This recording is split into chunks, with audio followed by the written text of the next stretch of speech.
Jeff, is the economy as turned up, quote unquote, as Powell says it is? Do you think the Fed's projections of 6.5% GDP growth and 4.5% unemployment are realistic, especially last year when the economy shrank the most since World War II? Thanks, Jenna, for having me on the program. And yes, the economy is as turned up as Powell mentioned. In fact, if you look at consensus expectations, if it did come in as consensus expects, this would be the strongest growth that you've seen in the U.S. on a real basis since 1984. But I'm a little bit more optimistic than the Fed on both the economy and also where the unemployment rate will be at the end of the year. I think the economy will come in at 7% when all is said and done. And I think the unemployment rate could actually be in the low 4% range. And looking at it from an economic perspective, we're pretty bullish on the U.S. economy because of several pillars. And the first is really the U.S. consumer. If you look at household net worth versus pre-COVID levels, it's up $18 trillion or 17.3%. Now, this is not exactly what you would see or expect coming out of a recession, but the reason why household net worth is up so much is you've had robust financial markets, you've had a strong housing market as well, you've had a lot of stimulus, and you've had forced savings. But thinking about the consumer, I'm really anticipating the consumer to go gangbusters here in the second and third quarter as we reach herd immunity and you get revenge spending or deferred gratification. After the last stimulus package that we saw in March, consumers have accumulated excess savings above and beyond pre-COVID savings levels of close to $2.2 trillion. And you obviously saw this in the retail sales print in March, coming in at a very, very healthy and rare 9.8% print. So I think the consumer is going to be a very important determinant of this above trend growth that we're going to be anticipating. The other aspect is you're going to see a massive inventory restocking cycle.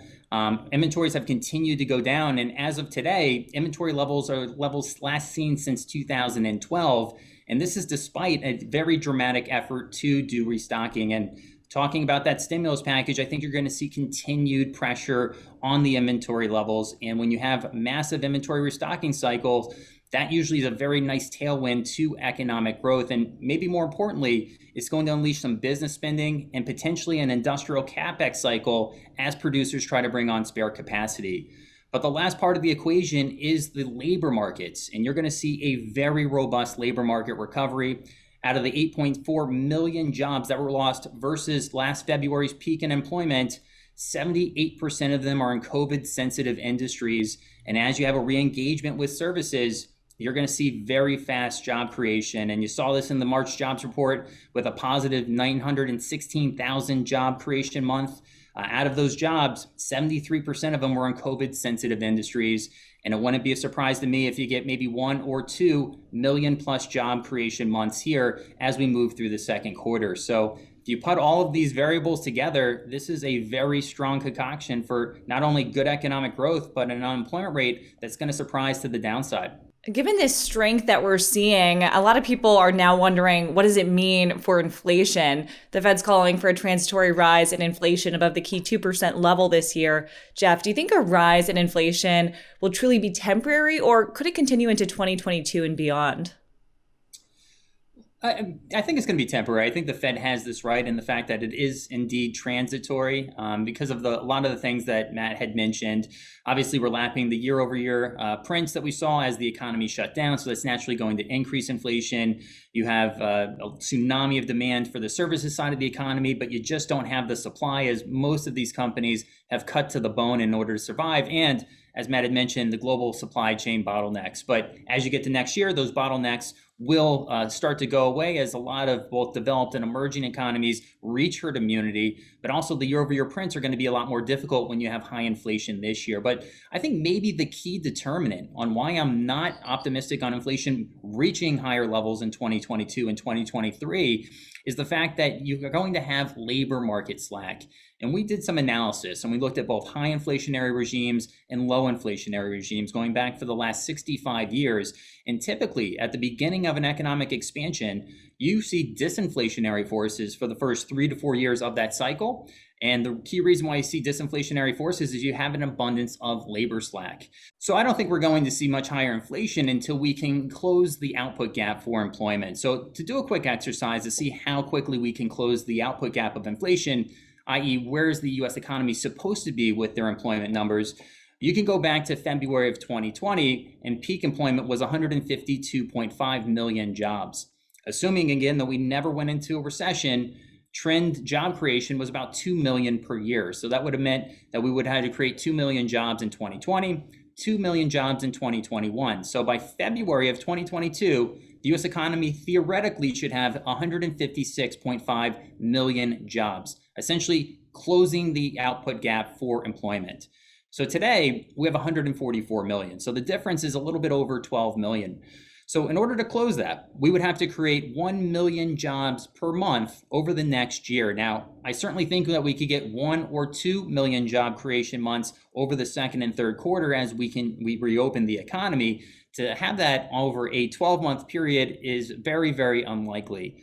If we cut that in half, and that's still an optimistic number, 500,000 jobs created per month, to close that gap, we wouldn't be at full employment until the middle part of 2023. And even at 500,000 per month, that is a very high number. To put it in perspective, back during the global financial crisis, we were creating a little bit over 200,000 per month. So long story short, I would be fading the higher inflation story over the next couple of years. I think that this is transitory.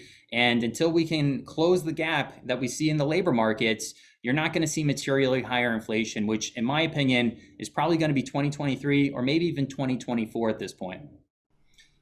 In regards to the natural rate of unemployment, I think it could be structurally higher, though. You make a great point there, Matt. I think it could be structurally higher because of the accelerated restructuring of the labor markets.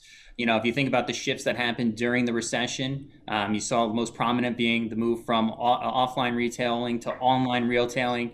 And a lot of the unemployed workers are not going to be able to return back to their original industries, which is going to require upskilling and reallocation processes. So long story short, I do think that the natural rate of unemployment is potentially higher during this cycle. And if it's higher, that means that we could run into potential wage inflation quicker than what we saw during the aftermath of the global financial crisis. So instead of it maybe being 4%, which was the Fed's projection for last cycle, maybe it's going to be something a little bit structurally higher. But I think that's an interesting point, and it's obviously something that we're monitoring at ClearBridge as well, and whether or not we could see the labor market slack that I talked about just a minute ago come to an end quicker than anticipated, but also bring about some higher wage inflation and some higher overall inflation with it. Taking a closer look at fixed income, Jeff, where do you see the 10-year ending this year? Will we have another taper tantrum? I don't think we're going to have another taper tantrum. It certainly felt like that in the first quarter. And the reason why I don't think we'll see a true taper tantrum this time around is that coming out of the global financial crisis, the Fed was still really developing its toolkit. It was working on its communication skills. And there was a view that when QE was going to commence, i.e. the taper, the Fed was going to be raising rates along with it. So they weren't two separate ideas, but one idea. And I think the Fed has done a very good job of communicating that they are indeed very separate, and you will see a taper first, and then conditions warranting that rate hikes will come along with it. So I think it's a different dynamic. And even though you did see a strong move in the first quarter, I think the move higher is going to be much more measured. But the reason why I think you're going to see higher interest rates is because usually if you look at the yield curve represented in the US by the 2-10-year, the yield curve has usually steepened up by about 2.5% over the last 3 cycles. And so far, we're close to 1.5%. So we've retraced about 60% of that move. Also, I think right now with negative real rates on the 10-year, I think that's a situation that you would have in a deflationary environment. And that was certainly the fear coming out of the crisis. But now I think inflation risks are going to start to be embedded into the price of a 10-year treasury, which all things considered should push the compensation that investors are requiring higher, i.e. higher 10-year treasury rates. So I think the 10-year treasury will rise from here. I think it probably goes through 2% to 2.25% as we get through the second and third quarter in this very robust economic growth. But ultimately, I think it settles in around 2% overall. But maybe the key point here is it's going to be much more of a grind higher rather than that stampede or the one-way street that we saw back in the first quarter, because right now, U.S. 10-year treasuries look very attractive to international investors on a currency hedged basis. Now, when you're an international bond investor, you don't want to deal with moves for the dollar. You're really just looking for yield pickups. And the yield pickup that you're seeing right now from Japanese and European investors are at levels that you've traditionally seen much more involvement and much more demand for U.S. Treasuries. And it's going to, in my opinion, going to be one of the reasons why you've seen the 10-year Treasury drop here over the last month when we get that data in a couple of weeks. So long story short, I do think we're going to see higher 10-year Treasuries, but I think it's going to be a very slow move higher, ultimately settling in at 2% at year end. But higher Treasuries doesn't necessarily mean bad equity market returns. If you look at every 10-year Treasury rising rate and experience that you've seen since 1962, when the 10-year Treasury has moved up 1.5% or more, the S&P 500 has been up 11.9% on average, with a hit rate of being positive around 85%. And the Russell 2000 did even better at 16.7% average return, with a hit rate at 78%. So I think higher rates are, we're only halfway through that story, but it doesn't mean equity markets can't continue to march higher from here. So is there a level for the 10-year where you think the equity markets would run into difficulty? Yeah, it's certainly going to be a choppy environment as we move higher. But I think the equity markets are going to be just fine, really, until we get a closer to 2.75%. Stocks are cheap compared to bonds on a relative basis at this point. And I think there's a lot more wiggle room on how high that 10-year Treasury can ultimately go before it seriously disrupts the market's trajectory. At what level does inflation begin to affect equity markets? From our analysis, we looked back to the early 1970s, and we found that equity multiples really don't tend to derate until you see inflation broach 4%. So obviously CPI could get to maybe 3.5%, maybe 4% as we go through the summer here and we get this inflation scare. But again, our core view is that CPI and PCE are going to come down as we get into 2022 and 2023. So based on the prints that we saw for inflation in March, it doesn't appear, at least at this point, that the markets are too concerned about it either. Jeff, what's the bullish narrative for structurally higher inflation? Yeah, I mean, there's a lot of people that believe that you will see structurally higher inflation, and it's a multifaceted bull case. The first really is about deglobalization. More and more countries are looking inward. They're looking to reshore domestic manufacturing capabilities and create local jobs. If you look at global trade as a percent of total production, it peaked back during the global financial crisis and is yet to regain its upward trajectory, which has been going up for literally 3 or 4 decades. So if you're going to be manufacturing it in a not efficient manner, that means higher production costs. It means higher price for those goods, higher inflation, all things considered. Also, populism is inherently inflationary. You can see populism trends here in the US, but across a lot of the developed world. And some examples of populism is higher minimum wages, redistribution of wealth from the top 10% to the bottom 60%. And what you're essentially doing is you're creating a lot more demand with the lower income households, and more demand, less supply. All things considered, it's higher inflation is the outcome.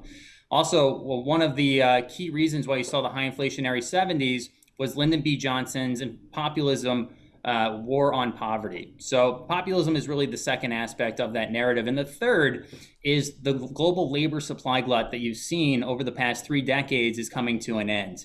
And maybe one of the single most important economic developments over the last 3 decades was the rise of China and its integration into the global economy. And if you look at China from the years of 1990 through 2018, the working age population increased by over 240 million individuals. In that same time frame in the US and Europe, our working age populations increased by a little bit less than 60 million. So you saw 4 times the amount of individuals come into the global labor supply force. Also, you saw this Berlin Wall fall in 1989. It brought Eastern Europe into the global ecosystem with another 200 million individuals. Also, you saw higher female labor force participation rates across the globe. So if you take all of these dynamics and you put them together, you effectively doubled the labor supply force of the globe, creating disinflation globally. Now, this story is coming to an end. You saw peak working age population growth in China over the last couple of years, and that's going to be declining as we go through the 2020s and 2030s. Also, you've seen the end of the migration from the farming communities in the western provinces to the eastern manufacturing provinces. So you're going to see higher wage pressure in China because of these dynamics. But also, if you think about the dependency ratios, they're actually changing for the worse. So dependency ratios were getting better over the last 3 decades because you had more workers than dependents. Workers produce more than they consume. That's disinflationary or deflationary, all things considered. Now, with the graying of the US, Europe, Japan, and also China, you're seeing more dependents than workers. And that means people that are consuming and not producing. So that's going to put a premium on the price of labor, and it's going to increase unit labor costs when you see higher wage costs that are associated with it. So the higher structural inflationary story really comes down to those 3 components: deglobalization, a move towards populism, and the end of the global labor supply glut that we've been experiencing and enjoying over the last 3 decades. How would you contrast inflation expectations today to the 1970s? Obviously, 1970s were characterized as easy monetary and fiscal policy, but to your point, Matt, unanchored expectations of inflation were really the key driver of that self-perpetuating higher inflationary feedback loop. And they're better measured today. Also, I think it's important to mention that people are used to seeing prices low over the last couple of decades, right? So it's going to be very difficult to unanchor those inflation expectations today. And if the Fed really wants to, they can always get ahead of inflation because there's no limit to how high the Fed funds rate can ultimately go. Volcker was case in point of that in the early 1980s. And also because we don't have the labor union membership that they once had, it really hurts collective bargaining power. So I do agree with Matt. I think the return to a 1970s style inflation is very unlikely. Pretty much everything that could have gone wrong that decade did go wrong. But how could it change? I think you're going to have to see these 3 things happen in order to see 1970s style inflation. You need to see a massive depreciation of the US dollar. I think you need to see depreciation somewhere between 30 and 40%. I do believe that the dollar has peaked and you're on a 5 to 7 year trend of a weaker dollar. Obviously, the twin deficits are a leading mechanism of the dollar, and the deficits have been blown out from a trade perspective because the U.S. consumer is going to be spending a lot more over the next couple of years, but also because of lower shale production. But also, you're going to see much higher budget deficits today and probably in the future. But obviously, dollar weakness is going to be the first component of that. I think you need to see a commodity super cycle. Now, there is a lot of talk of the greening of the global economy and the pressure that that's going to put on industrial metals. But I don't think that this is going to be enough to create higher commodity inflation, nothing like what we saw in the 1970s with the 2 oil embargoes. And then last but not least, you need to see monetary policymakers lose their independence and become compliant to accommodating excessive fiscal policy. And I know that it's popular right now to do these large plans and give out stimulus checks. And on the thought process of monetary independence, I think it's interesting when Arthur Burns got sworn in 1970, President Nixon was asked whether or not the new chair would be independent to set monetary policy. And Nixon replied, "I respect his independence. However, I hope independently that he'll conclude that my views are the ones that should be followed." So essentially, monetary policy was hijacked by the White House, and that was key in creating inflation, but also unanchoring inflation expectations. So I don't think we're there yet. I think there's a lot more that needs to play out here in order to see materially higher inflation, something that approaches what we saw back in the 1970s. Yeah, talking a little bit more about policy, Jeff, in your recent note, you mentioned how the policy response to the coronavirus crisis compares to previous recessions. What's different this time around? It's been unrivaled in modern times. Policymakers over the past 12 months have done stimulus measures into the U.S. economy of $5.3 trillion, or a little bit over 25% of GDP. If you put that in context, if you look at the last 5 recessions combined, you look at the change of the budget deficit during that recession and the first year of the recovery, this response today was 1.5 times those 5 recessions combined. So this is, we're in rare territory over the last 12 months. To put it differently, the total stimulus outlay that the U.S. government has done over the last 12 months has amounted to over $43,000 per U.S. household. From a historical context, the amount of stimulus used to fight the COVID war was greater than the total amount spent to fight World War II. So it's been nothing short of amazing. And obviously with Congress's actions in March, that cements the fact that you're going to see more stimulus for the U.S. economy this year than last year. And today, we have an unemployment rate that's almost 9% lower than we were back in 2020. So it's been an unrivaled response, but you're also seeing it on the monetary side as well. Looking at it from a QE perspective, the total QE enacted over the last 12 months was as much of the QE that was done under the entirety of the Yellen and Bernanke era, which is about an increase of $3.5 trillion in the balance sheet. So it's been a very strong response, both from a monetary and a fiscal perspective. In the global financial crisis, the Fed couldn't act very aggressively, and there was a limited policy response, at least initially, because it was politically unpopular to bail out the Wall Street fat cats. Where this time with COVID, there really wasn't an enemy. It was people were losing their jobs, businesses were going under because of a disease that it was nobody's fault that they acted irrationally for. So in the next recession, it really depends on why that recession happens. But I think politically, it's going to be important, the reason for that recession and whether or not the Fed brings out those credit market facilities that they did just a year ago.